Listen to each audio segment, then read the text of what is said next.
Well, I want to thank Clyde for that. It was a tremendously stirred my heart. There was two things that he said that I want to reiterate. And the first one is how we view the problem matters, because it matters deeply. And the second thing is it's not about us, and it never was. And that's what we have to remember. It's not about us. And the minute we make it about us, that's sin. We're taking and stealing the glory of God. So I just want to thank Clyde for that. I appreciate that. In the fall of 2013, while I was heading into the mountains of Haiti, and we were heading into the fifth section of Tiguave. It's way back in the mountains, rugged mountains, and it had rained the night before. We were slipping and sliding our way up the trail. It's about a 2-hour trip. We're heading back to a farmer to meet with some farmers. And as we arrived, we got up there. We had a really nice time with the farmers, talking with them, learning together, spent some time together. And as our time was starting to wrap up, and I was thinking about home, thinking about heading back down this wet, muddy trail, there was a farmer there. There was a man there, and he came up to me, and he was very poorly dressed. You could tell economically he was poor. He had his jakut, his bag over his shoulder. Sorry. I think I might have that a little high for how loud my voice is. And he had his sepet in that. Feel free to turn me down if I'm... Turn this down here like this. And he had a pair of rubber boots on with the side of it was split open. And you could just tell. Mismatched clothing, and he was just a economically poor man. And he came up, and I'd met with him before, or seen him at this training in this area before. And he came up to me and started to implore me to go to his home. He said he wanted me to come to his house and to visit him, and I didn't want to go. I had no interest in going. What good was it going to be for me to go to his home? This is a poor guy. We weren't even on the same level. What was I going to do? And I tried to get out of it. I used my little techniques, and tried to get out of it, and didn't work. So finally I said, all right, let's go. Let's go to your home. So we started heading up the trail, walking trail, and it was muddy. It had been raining, and the mud was getting on my shoes. It was heavy, and we're walking, and we're talking, and we get up there to his laku, or to his lane, and we turn in there, and it's a beautiful grass with flowers along each side. And so I was like, wow, this is nice. And so wiped the mud off our shoes as good as we could and walked in there and seen exactly what I expected, a little tiny hut, just barely anything, a mixture of plastic and metal, just kind of barely anything. And his wife was there, and she was fixing some food, and I thought, this was planned. Shouldn't have been surprised, but I was. And so I talked to her a little bit, and then we started going around, and we started he started to show me his gardens and his trees. And I started to realize, like, this man is an illiterate man. I've learned that, and in the times I'd spent with him, it's like this man has got a lot of knowledge.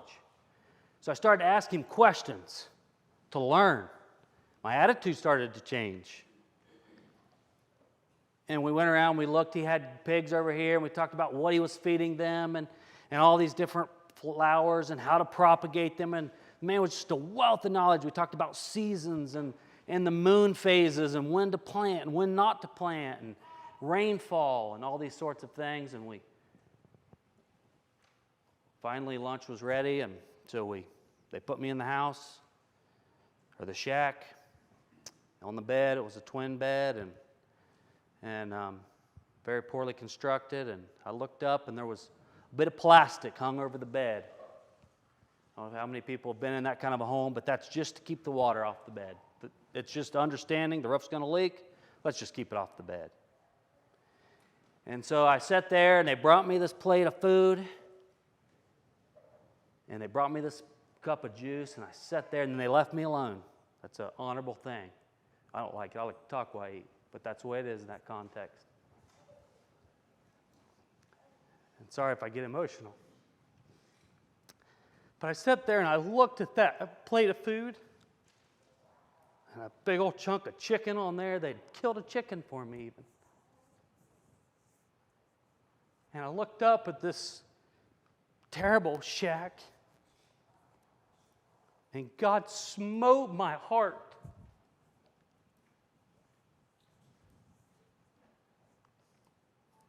I ate that food. I have a very sad heart. But the way I had acted, my superiority. I finished my food, and we started to walk down that trail, and the sun was out, and it started to dry the mud. And he, of course, walked me down, and I started to repent from my wrong actions and my wrong worldview.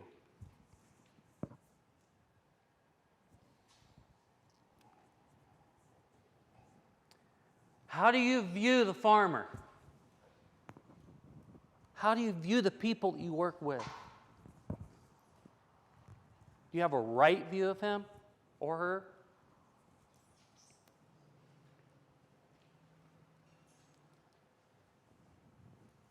Walking down a trail in a denuded hillside, and you've seen a man digging some sweet potatoes with his hands. How would you view him? Or holding a bundle of beans that you knew were very poor yield. How would you view him?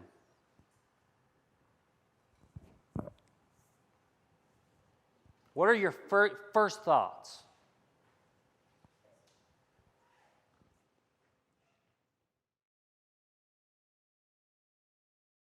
Genesis 1:27, it says, God created man in his own image. In the image of God, he created him.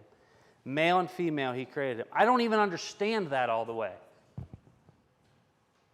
Is it our actual physical image? Is it our spiritual image?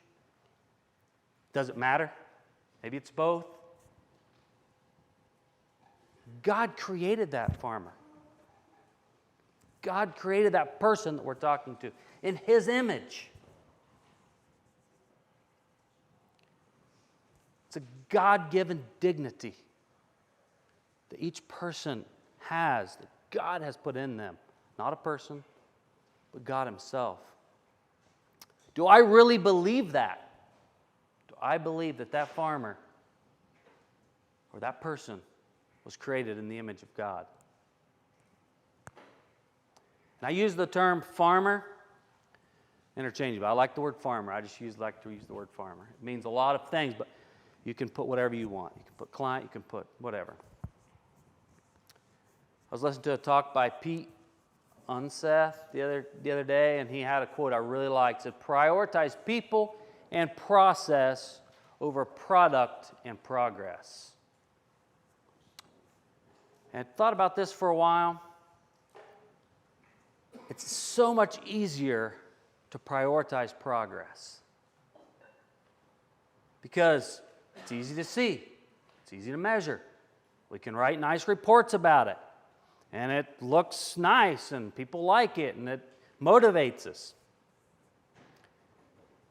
But if we're not careful in our prioritizing that progress, actually I should say it happens every time if you prioritize progress, that you will forget the people. And the reason we have to also prioritize process is that the way we interact with those people matters. And how we view their problem matters. And that will define how we have our processes. We can either empower or we can cause dependency. It's how we interact with them. It doesn't matter what the product is, or the progress is, if we've forgotten or left the people behind. Doesn't make any difference. This is a quote out of the book Beyond Poverty, which is a very good book. I really recommend it. When those who are able-bodied or materially wealthy focus on others' needs and overlook their strengths and abilities, they treat them as projects rather than people. In the process, they deprive them of dignity, worth, and opportunity. Do we believe that God created all man with talents, abilities, the ability to learn? How many times have I heard, oh, these people just can't learn. They just can't get there. Do we really believe that? Do we believe that God created them with that ability?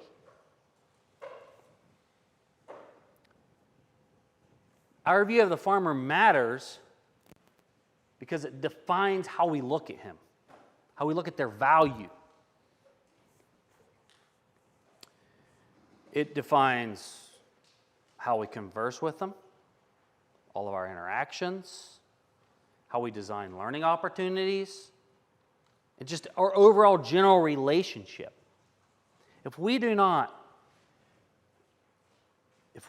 value them as God does, those interactions, as we design learning opportunities and our relationships with them, they will be marred. We will never have. And they will know it. Don't forget that. The farmer will know how you view him. I don't care how well you think you can hide it. A wrong relationship or a paternalistic relationship comes from me. If I have a person that I'm working with or a group of people and they're paternalistic or they're always looking to me for everything, that is my fault. That comes from me. It comes from my attitudes, how I view them. It does not come from them. Have you ever had the wrong view of a farmer? Raise your hand if you think you have. If you haven't, that means you haven't been talking to people. Because Satan wants you to have the wrong view of the people you work with.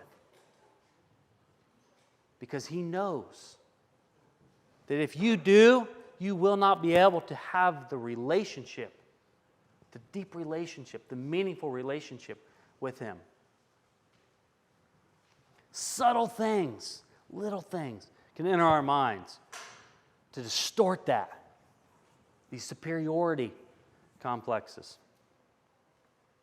I just have a couple that I'm going to talk about because these are the ones that, number one, I've struggled with, and my experience of lots of people struggling with them.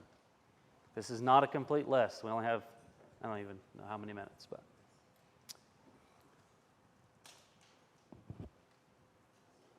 The farmer is a victim.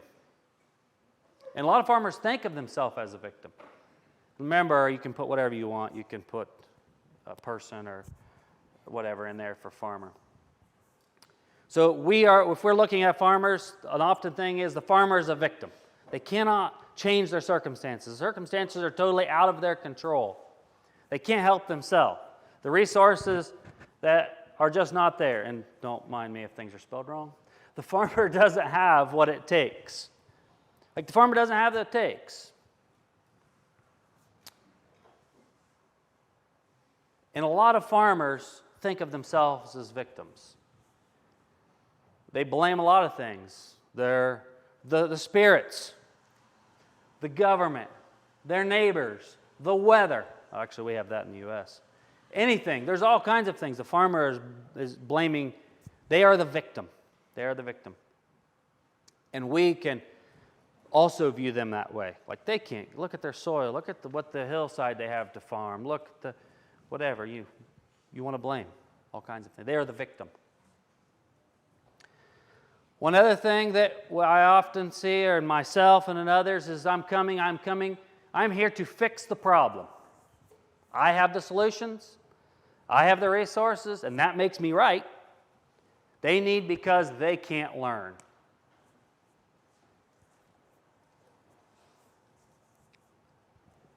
I'm coming in to save the day. I am coming in to save the day. It's about me. If they could learn, they wouldn't be in this situation they are in. Like if they could just learn, like everybody else does, why can't they learn? Just climb out of the situation they're in. So they need me to fix their problems. I am superior in every way. I'm from the U.S. I've got a blue passport. If they had my work ethic, I'm a good Anabaptist, they'd be fine. Just work themselves out of it. I'm more spiritually sound.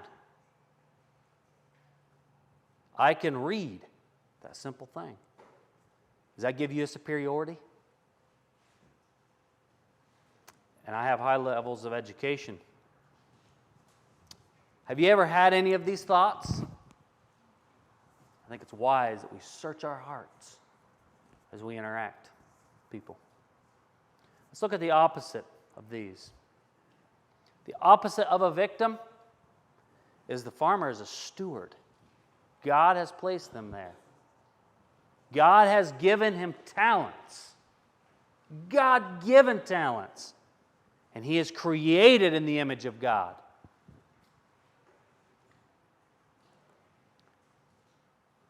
I am here as a co-learner. I'm not here with the answers. I'm here as a co-learner. And I enter this community with deep humbleness. Deep humbleness. Not like I was when I didn't even want to go visit that man's yard. I didn't have no humbleness. That was pride, is what that was. And I'm seeking to understand, knowing that I do not know as I come into this community. And asking, what can I learn from this person?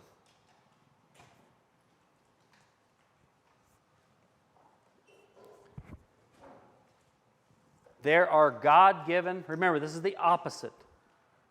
There are God-given resources in this community. God's put them there. Are they maybe utilized all the time? Maybe, maybe not. Remembering that the farmer values relationships the most. The farmer is responsible for their own learning. I cannot force it. I can't fix it. And once again, the farmer is created in God's image. This is the list of just the two. And like I said, this is not a complete list. There's many more. Our goal is for transformational development, which is what Clyde talked about. That's our goal. But if we have the wrong view of the farmer, we'll never get there. And it's our fault. Our view of the farmer is the very base. That's why this came to my heart to talk about this today. It's at the very base. It's the foundation that everything is built off of. If we have the wrong view of the farmer, of who the farmer is, as we build, as we grow, as we learn, it'll be distorted.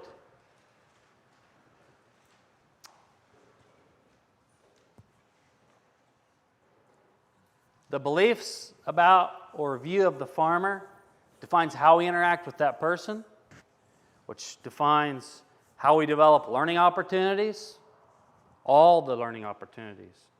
And it defines the final result.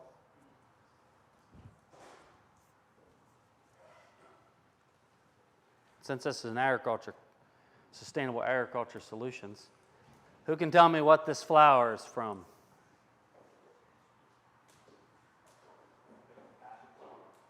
Almost. Sorry?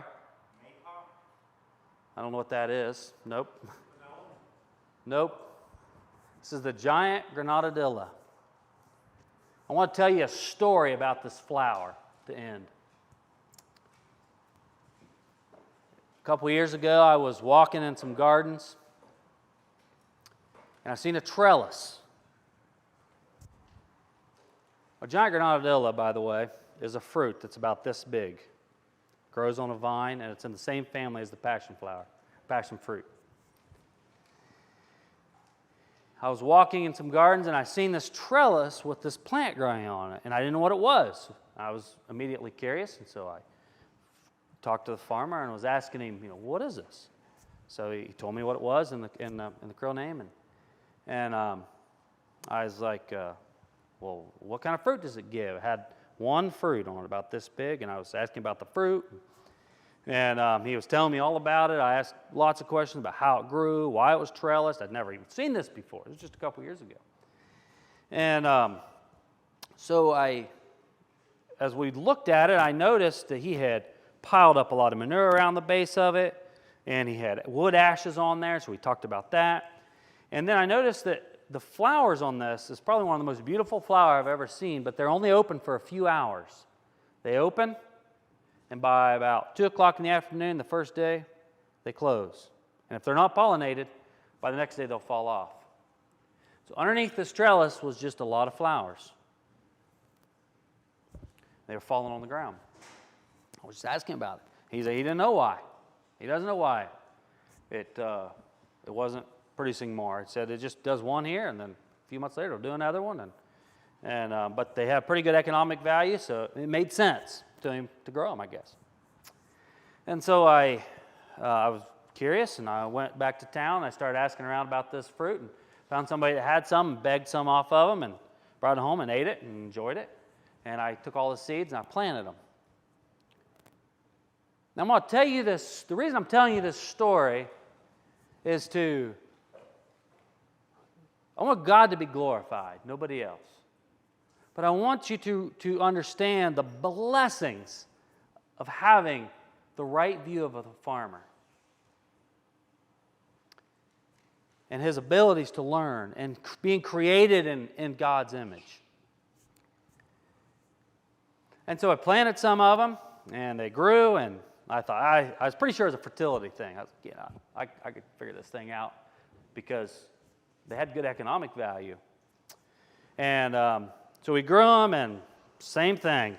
Flowers bloom, beautiful flowers, smell nice, come back next day, on the ground. Very frustrating. Went back up in that area, and I actually went to his house to talk to him to see if his was doing any better. And nope, same thing. So I went back and I started doing some research, and I didn't really find anything. And I actually even got into keeping bees because of this. I was determined to figure out why these things wouldn't pollinate. I actually put a beehive right beside the vine. This is over about a 2-year period. Okay? Visited with this farmer several times. Same thing. And one day I was just Googling around on the internet, and I found where it talked about pollinating by hand. And in the meantime, this farmer had been teaching me about how to build the trellis for this. I didn't know how to grow this thing. I didn't know what kind of trellis it needed, how to grow it, what to expect from it, how much water it needed, all these sorts of things I had learned from the farmer. And I learned about this hand pollination. So mine wasn't blooming. So next time I was in that area, I stopped by and I told him about it. I was like, hey, I think if you take a Q-tip, you hand pollinate this, just try it. Hand pollinate this thing, maybe it'll work. Went down, and a couple months later, mine bloomed, and I tried to hand pollinate it. And this was about either the second or third year I had this vine. This was the very first fruit. I was amazed. I couldn't believe it. And I ended up having lots of fruit. And I went back up, and here he had fruit hanging all over his trellis. But he didn't view me as the person that gave him the solution. We had learned it together. And his trellis was right beside the road, and a lot of his neighbors walked by. And do you think he taught them how to pollinate by hand? Because they have flowers. was a tremendous blessing when we view the people we work with as co-learners in the image of God. God created them with talents and abilities to learn, abilities to grow and grow past us, become closer to God. And oftentimes I have seen that in my life. Farmers actually have a deeper relationship with God than I do, and a deeper understanding. I just want to challenge you as you go out into communities, as you interact with people in the United States, cross-culturally, wherever we are, remember every person on this planet is created in the image of God, and God loves them.